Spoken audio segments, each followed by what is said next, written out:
Hello and welcome back to Nomoi Bay. It's a little something different today. Rather than something all scripted and recorded and edited, and we're going to go in raw. We're going to do this without any sort of editing. Well, there'll be a little bit of editing, but we're going to do this basically in free play or live play. I thought, why not? So today, if you watched the last episode, and if you didn't, I will link it up the top here. We were looking at doing, or moving on to, our Outback walkthrough and drive-through habitat.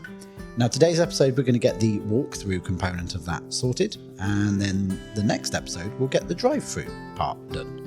And the general idea is that this space up the top here, I want to be a big walkthrough habitat. Now, as you can see, I've done a little bit of terraforming already, and I've come to the conclusion that this is far, far too big. The idea is we are going to have multiple animals in here. So realistically, if we sort of filter by habitat, filter by continent to Oceania, anything that we've not already done, apart from, say, the obvious ones like the saltwater crocodile, which doesn't get on with anybody, we're going to put all together into one habitat. And the idea is that you can have the walkthrough component for people that want to walk through, and then we'll have the drive-through component for people that want to drive through. And it'll also let us get around the restriction that you get with the emu, for example, which, while it is friends with everybody, does not like people in its habitat.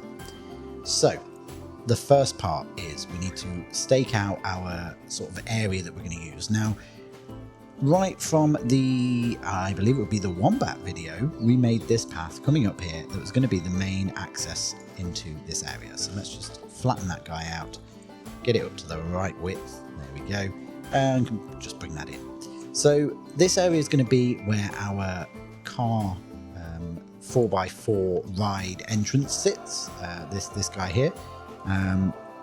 We'll probably end up moving that later, but for now this is where it's going to sit, and it's also going to be where the entrance to the walk-through habitat goes. So we're going to place them down first so that we know sort of this side of where we're going. And I think the first thing we need to look at doing is the pathway and just getting an idea for where that's going to come. So I don't want it to be too long. I don't want guests getting halfway through, not being able to, they're thirsty, they're hungry, they need the toilet, everything. So we're going to start with the path. Now, just so we can see it for now, I'm going to do something pretty obvious, and then we'll come back and change it to a terrain color later on. So let's just place that down. And I'm just going to speed this bit up while I get all the twists and turns I want, and then we'll come back and jump back into standard motion.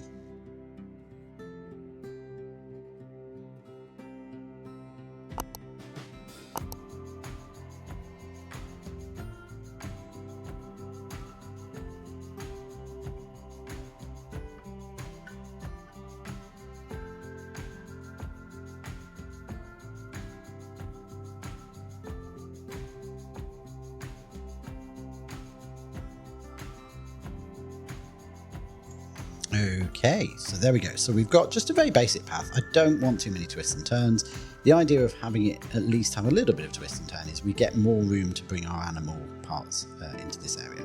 Now, the next up, we've got two things we need to do. We need to define the outside of the habitat, and we also need to get our fences in. So to define it, I'm going to bring this cliff face across. Now, you'll notice I've got a very big brush here. I do have FreeBuild installed. If you haven't heard of FreeBuild, it's a brilliant mod that just lets you play about with the size of, in essence, all of the brushes, and it just allows me to do bigger transformations a little bit quicker.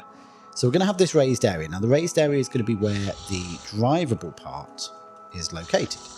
But what I want to do is do a sort of Australian outback cliff face, which you find in various national parks over in Australia. So we want this a little bit more shaped, and we're also going to build it up. So let's just bring it in. Now and you've probably seen him in a couple of episodes so far, what I like to do, and I have no idea why I left him, he's probably over here with the penguins, I have our little archer buddy, which I use to help me deal with, there he is, scale. So we're going to bring him over, because we want it to look tall enough that it could relatively be be correct. So that's what, 2, 3 people high. Might need a little bit. Oh no, that might work. We'll start there. We might build it up a bit with the rocks, but that doesn't seem too bad. And then what we're going to do is we're going to have sort of a creek, not a dry creek, a wet creek, run down this slope and along here. Now, we are going to hit some problems later on, and that is because when you bring the car tracks in, they really don't like water. They really don't like water. So, what I'm thinking of doing is I might build... No, we'll save that for the next episode where we can troubleshoot it. For now, we just want a flat cliff face coming along, and then there will be a slope to come up and a slope to come down. Now, it's important to consider as well, in the future, I will be using this main road here, which I've already mapped out previously, as the main in and out of the staff areas and to the rest of the island. So obviously our main visitors come via the cruise ships into the bay. However, for the staff and the people that work here, you kind of want a separate access. You don't want them coming over by boat every day. So we will be having a road come in via that route. However, for now, we just got to keep in mind that we've got this higher point that we will eventually need to bring round. But I'm feeling happy with that sort of space. I don't want it too big at all. So before we do our rock work, let's get our barriers in. And I'm going to use the same old Australian rusty fence we've been using so far, that we made all the way back in episode 2. And I'm going to use this just along the lower areas up to the Rockwork.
And there we go. Okay, so you probably saw that I had to smooth a bit out. I'm going to do the outer decoration around our sort of transport ride here in the next episode. We're going to do a big part of that, and we'll probably edit the fence to get the gateway through. For now, I just want to get this walkway part done, and we've just got to pop a fence in here. Just got a couple more gaps to fill, and then we're good to go about decorating. So next up then, we're going to do our rock wall. Okay, so before we do that, let's deal with one of the trials and tribulations of franchise play, and that is actually being able to get the animals that we're after. So for now, we're just going to have a quick check on the on the listing here. So let's get rid of all the filters. We need some red kangaroos. Ooh, 3,500. Can't quite do that at the moment. So let's go with a red kangaroo male, and we'll hold off on the female for now. You can just go to our trade center. We also want some wallabies. So we have some redneck wallabies. So that's again it's albino. That's why. Seriously, guys, if you're out there breeding these guys, you really need to be putting more on the trade center. Franchise mode really needs more, but you're not too bad. We'll have you. So that's one. And can we get a male? Yeah, let's get you. Okay, that's two. Again, we'll probably get more, but I think it's worth just every now and then just double checking. Obviously, we've got more quokkas than we know what to deal with, so they're covered. The koala. Plenty of koalas. Oh, that's better. This is better. See what I mean? This is better. You're quite old. I say you're quite old. You're not that old, really. Brown grey or grey fur? Let's go brown grey. Let's have this guy. I don't mind spending a little bit on him. And you're quite old as well. In fact, they're all quite old. So let's just go with you. So we've got a breeding pair. Okay, koalas. Trying to remember what else we're putting in here. So we've got koalas. We've got the kangaroo. We've got the wallaby. We've got the quokka. I think that might be it for our first walkthrough section. Oh, you can put little penguins in there. The kiwi? No. Don't think so. And then the cassowary? No. Okay, cool. So, right, we've got a couple of those in. Right, so let's do our rock face. So we'll come down here and we'll grab some red rocks. I'll talk you through how... Oh, on the wrong tab. I'll talk you through how I'm going to do it firstly, and then I'll jump into speeding it up a little bit, just so that we don't spend a couple of hours here. So in essence, the way that the red rock sort of cliff faces in all of the inspiration pictures I've seen go is it's a layer of rock, and then they have... It's very stepped, so it's not like a natural rock face, it's very sort of stepped. So what we're going to do is we're going to build in layers. So we're not going to have random rocks peeking up. Well, we might have one or two, but I want to keep them fairly straight lined at the top as we go. So we'll come back with our flat guy here. You'll notice I've not turned random rotation on, and that's because unlike the little cliff face we did over here for our dingoes, where random is good, we don't really want random.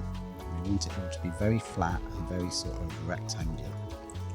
So again, I've got you, and I'm going to bring one of you in just to spice it up a little bit and flatten it out. So there we go, you go in there.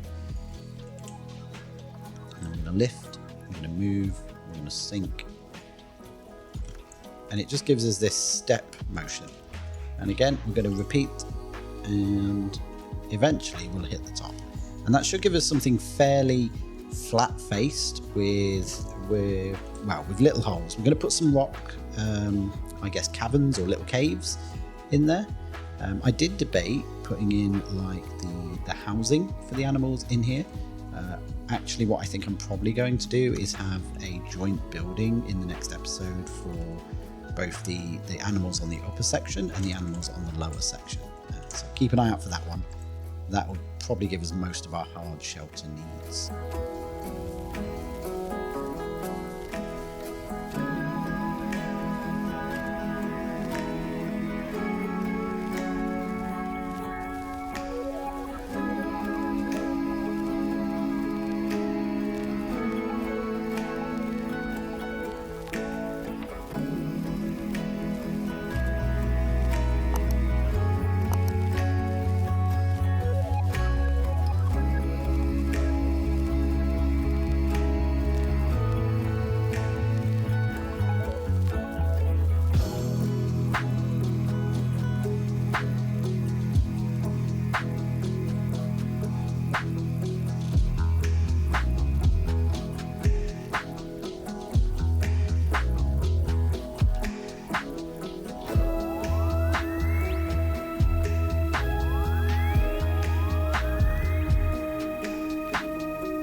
Okay, so as you can see there, we've now got something a little bit more, it's not totally random, but it doesn't look that copied.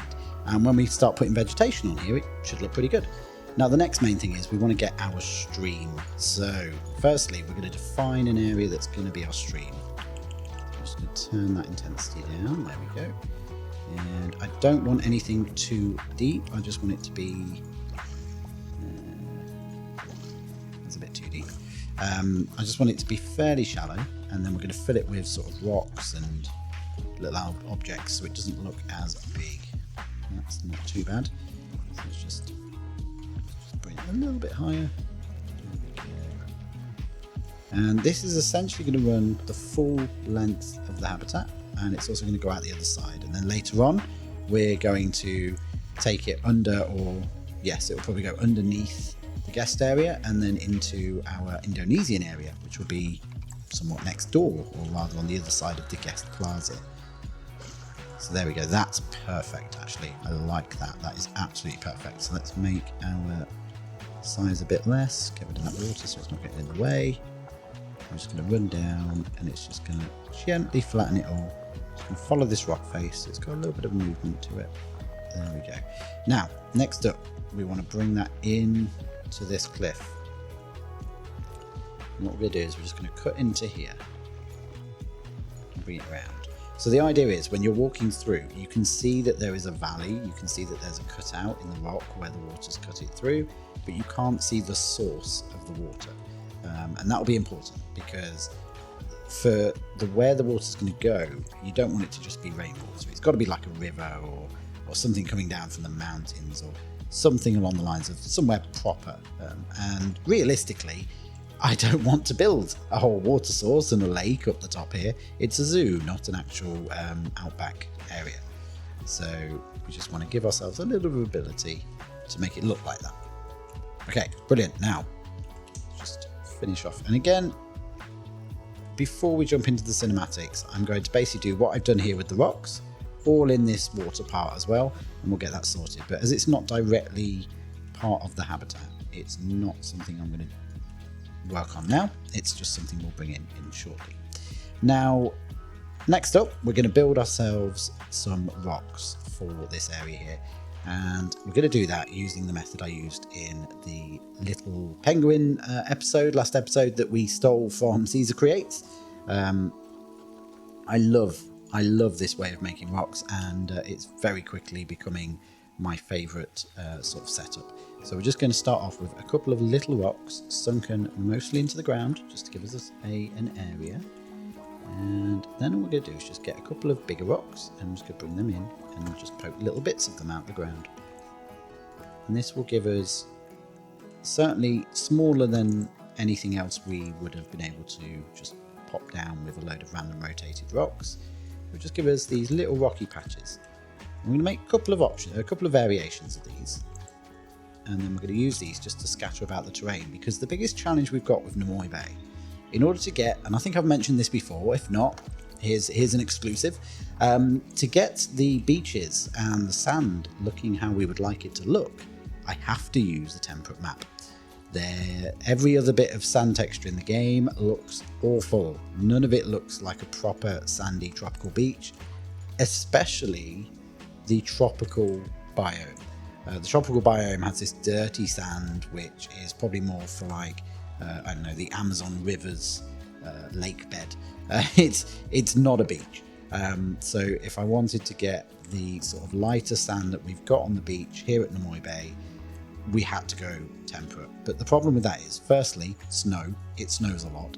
And secondly, a lot of these drier habitats don't have many ground textures. So the way we're going to get around that is we're going to use these little collections of rocks just to decorate it up a bit. Now, while I run through this, rather than skipping forward and speeding it up, I did just want to put a thing down just out to say that I would be very, very interested in getting some of the animals in our zoo named. And I'm hoping you guys can help out with that. So just to recap your memory, if you've not watched the whole playlist so far, we've got quokkas, we've got wombats, we've got little penguins, we have platypus, we have Tasmanian devils, and we have the dingoes. I don't think I've forgotten anybody there. So if you do have names or ideas of names for any of those species, pop them in the comments below under either the video that we featured them in or under this video. And also, we'll need names for our new animals that we're putting in today. So the kangaroo, the wallaby, the koalas, obviously the quokkas again that will be going into here. I just throw some names down and we'll start getting these guys named up, because I would love this series to stick around for a bit longer. We are just about to launch our British series, which I'm really excited about. A very high realism zoo. It's taken me a long time to get put together, but I'm really happy with how it's coming on. That should be with us just shortly after the new year. But realistically, I don't want this zoo to disappear. I do want to keep putting time into it, and that does mean that if it's going to be sticking around, let's give our animals some names and some personality then. Right, so we've got a couple of little bundles of rocks. I'm just grouping them up. So what we can do with these is we can drop them in, rotate them, drop them in. I'm just going to build up a riverbed. And actually first, before that, let's put the water back in so we can see where it's going to. There we go. And then what we're going to do is the good old aquatic rocks, because whilst this method does give us options of very randomized rocks poking out of everywhere, you can't beat an aquatic rock. So we're also going to pop some of them in. So while I do that and place these everywhere, I'm gonna stop boring your ears off, and we'll pop some more music on. So I'll see you on the other side.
Okay, so next up then, we're going to tackle our texture issue. So let's have a quick look.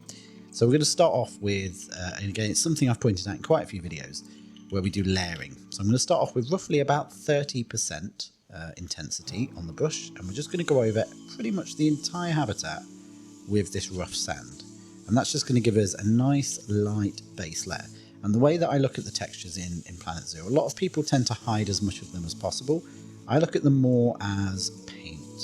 So it's all about building up the colour and building up the layers. So in essence, I'm going to make sure everything's somewhat covered, and that's going to give us a nice base canvas to work from.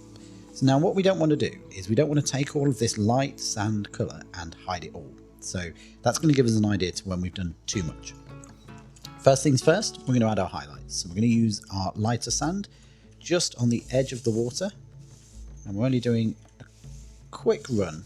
And because we're on 20% intensity, what it's doing is it's just layering that up. So if we zoom in a bit, you can still see the darker sand colour just underneath it. So we're just going to build in a bit of that lighter sand. And again, we're still using a fairly big brush. We're not too concerned about where this spreads to. It's just about building up that little highlight just on the edge there. And as you can see there, it just highlights it up.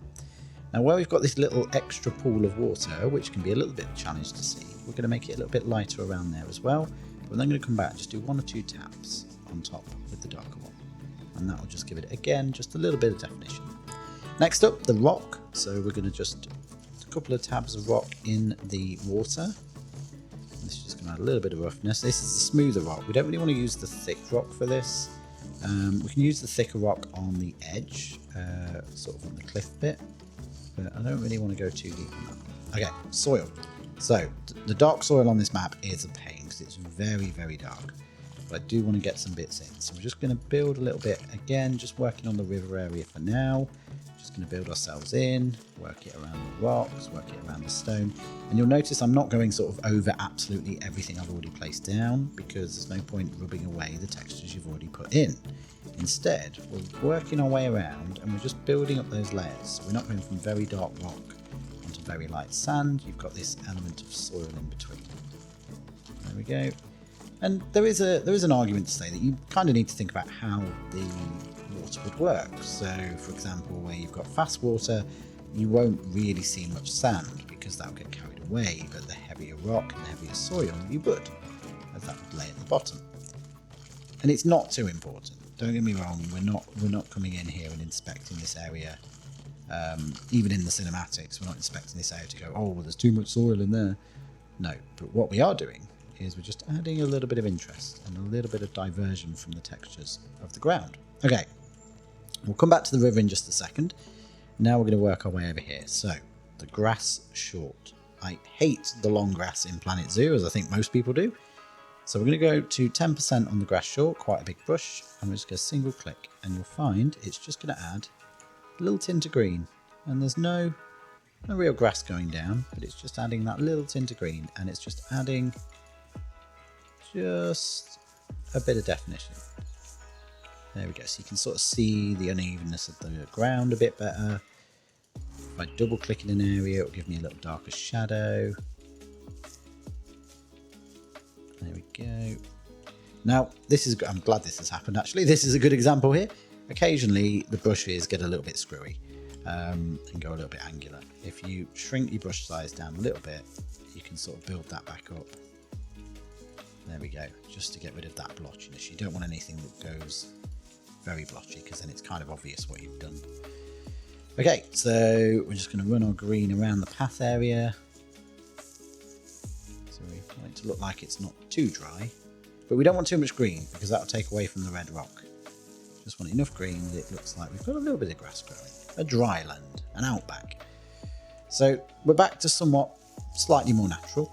Now what I want to do is just get a little bit of soil and we're just going to run that round the path area. And this is just because when we change the path over, we want the path to look like it's been trodden. People have walked over it. Grass really wouldn't grow here that much, but soil would.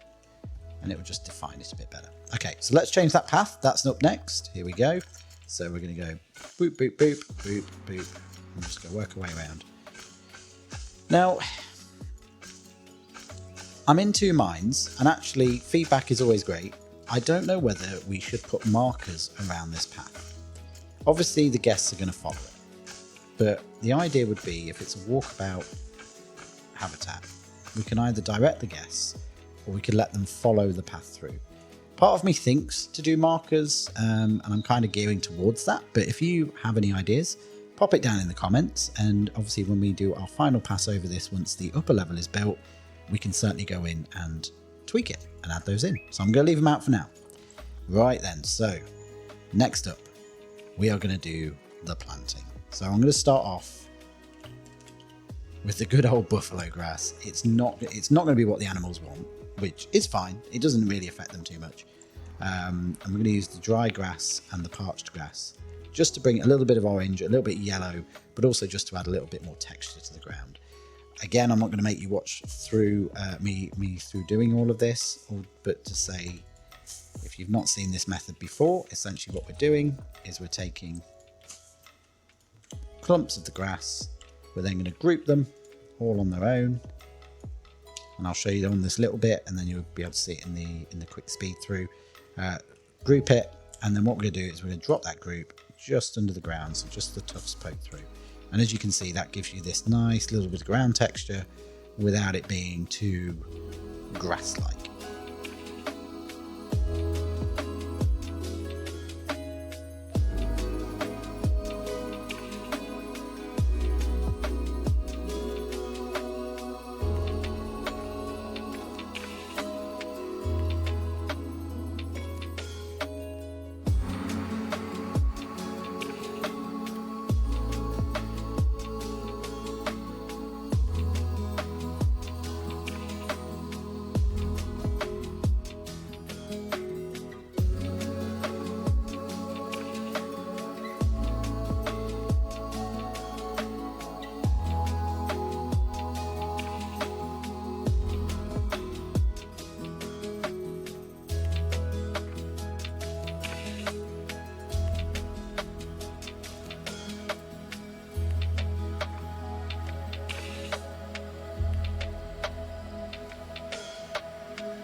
Right, so as you saw there, we've now gone in and set our filters up for grassland, temperate and desert plants from Oceania.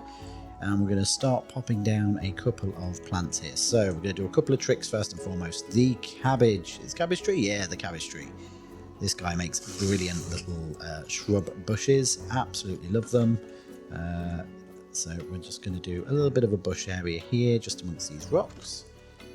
And the idea is, because we're going to have such a mix of animals here, where in essence we've got our wallabies and kangaroos, which are fairly big, you know, you'll see them bouncing all over the place. You've got our quokkas, so they need some little bushes, etc. to hide in. And then you've got our koalas, which are mostly going to be up in the trees.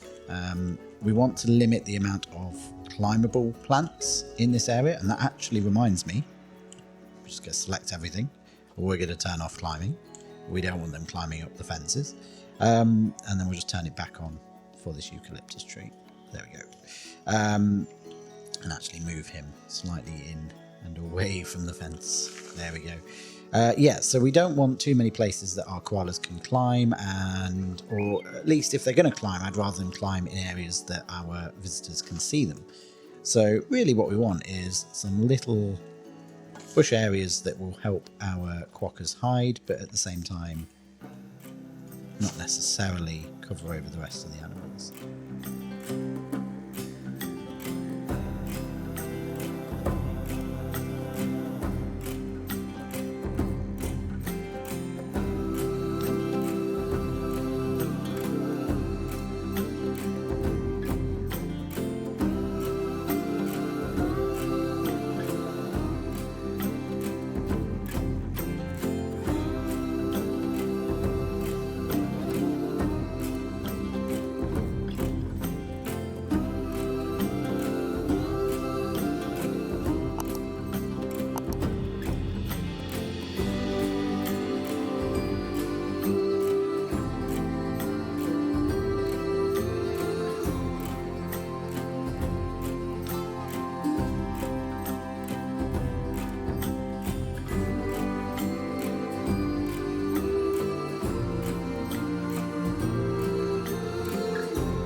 this. Now, we're going to have to cheat a little bit. When I say cheat, we're just not going to design a staff area right now. But in the future episodes, this area is going to be a big veterinary building. So I am going to put our habitat gate on this side of the habitat. And I think I'll put it about there for now. I'm just going to run a staff path out to a temporary staff room and a temporary keeper hut. Purely because this whole area... I mean, to be fair, I can probably actually move this staff room and move this keeper hut. This whole area at the moment is very much unbuilt. It's unfinished. The guests don't actually have anywhere to go up here. The path I'm not going to connect up yet, but could in essence connect up to the top of the Quokka walkthrough.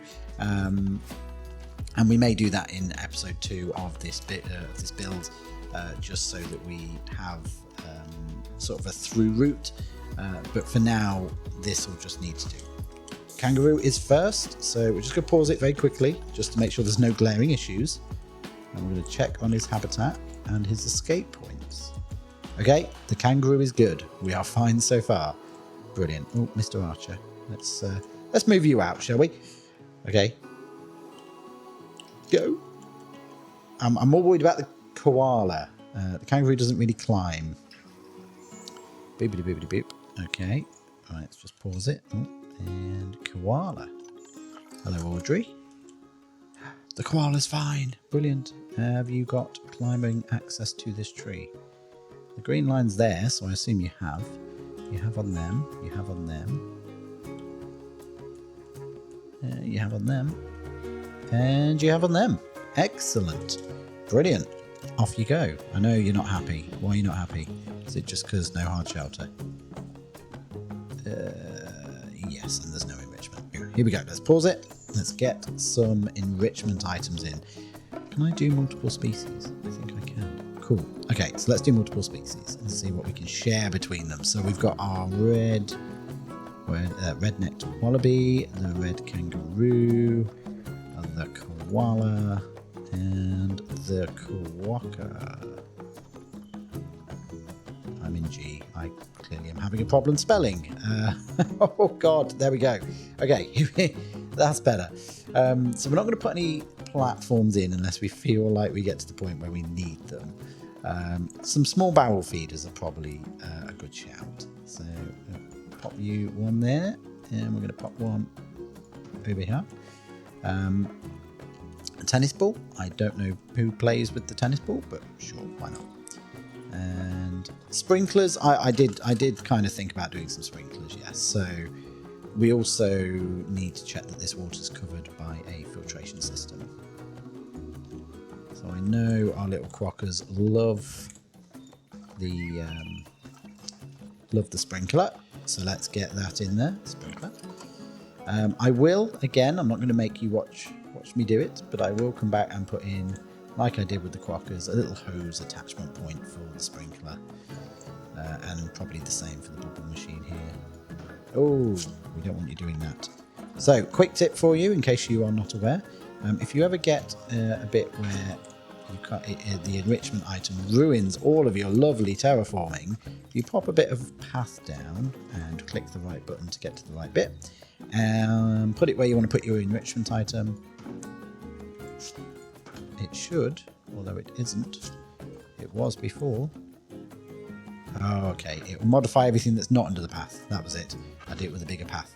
That's fine. But essentially, that just stops it messing up your terraforming. So we're going to do a quick little cleanup. Actually, no, I'm going to do that off screen. I would do a little cleanup of all the other animals, see if we can get a handle on this lag. But realistically, you guys don't need to see that. I'll do all that separately. As you can see from our animal screen here, the problem is penguins and apparently kiwis as well. The problem is penguins and quokkas. But we are going to grab a few quokkas. So we're going to have Kira here. We're going to have Lawana here, which is a baby. Oh, we're going to have... we'll leave you in there. I don't want to get rid of all of our females. You.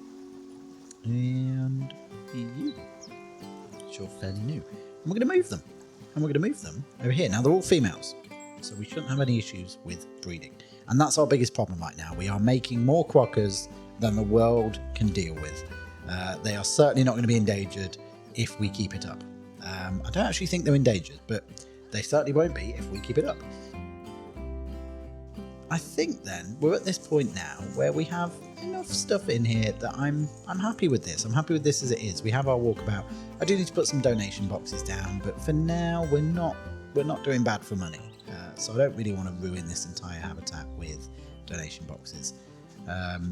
What I am going to do is I'm going to jump you over to some cinematics of our little habitat here. Before I do the cinematics, I'm going to sort out this little waterfall and get all that bit done. Very much the same as we've done here with rocks, to be fair. And obviously by then, all of our little quokkas, as they arrive, there they are. God, I love these guys. Look at her. Oh, hang on. Where's she going? Come here. Hello. Oh, look at her go. Oh, she's so cute. She's so cute. They did such a good job on the fur with these as well. Just look at it. Oh, I didn't realise there was some water there. So while we watch this guy... Oh, okay. He decided not to. Stage fright, probably. So while we watch this, all that remains to be said, if you've enjoyed the video today, if you've enjoyed this new format, if you would like to see more in this sort of format, let me know in the comments below. I'm in two minds. As I say, it's a much longer video, but I've kind of enjoyed it. I've kind of enjoyed talking through my process. It keeps me company while I build. And obviously, if you did like the video, hit the like button. If you want to see more, don't forget to subscribe and click the notify bell, and I will see you next time.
This